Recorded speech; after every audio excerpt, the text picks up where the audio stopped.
اخواتي وصحابي وحشتوني قوي. هنعمل النهارده مع بعض حاجه خفيفه قوي عشان اللي بتنظف واللي عماله تعمل الكحك، فاكيد مفيش وقت للفطار غير ان احنا نعمل حاجات خفيفه.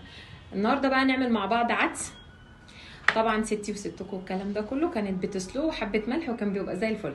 فاحنا النهارده بقى هنضيف معاه ايه؟ هنضيف معاه بصل، جزر، فلفل الوان، هندخل فيه خضروات عشان خاطر يبقى حاجه صحيه لينا وللاطفال وفي نفس الوقت خفيفه. خليكم معايا. دلوقتي يا جماعه كده الميه غلت معانا، هننزل باول مكون اللي هو العدس،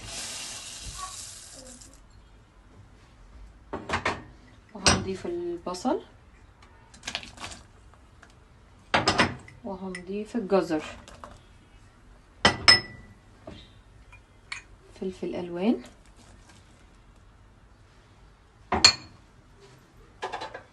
واخر مكون معانا طماطم. التوابل زي ما اتفقنا لا عشان ما تمررش الاكل.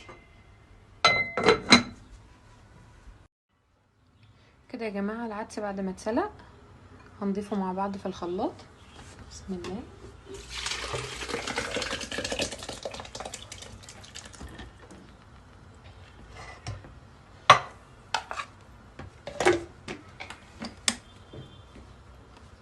طبعا برضو في الخلاط مش هنحط التوابل عشان بتأثر على الخلاط.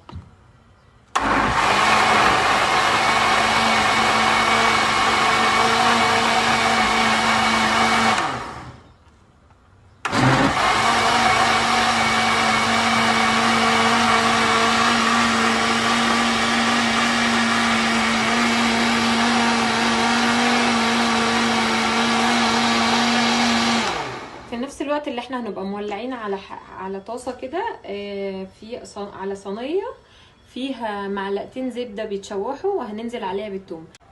خليكم معايا.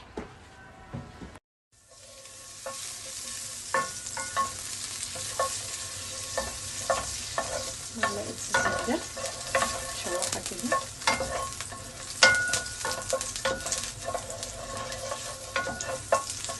انا بعشق طبعا يا الزبده يا السمنه البلدي،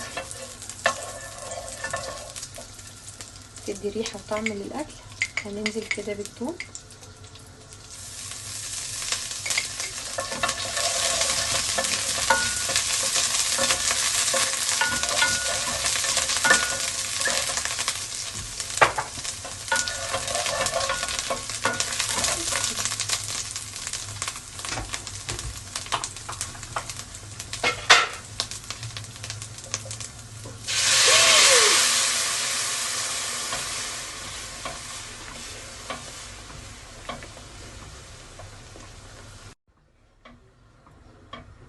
الريحه تحفه التحفه.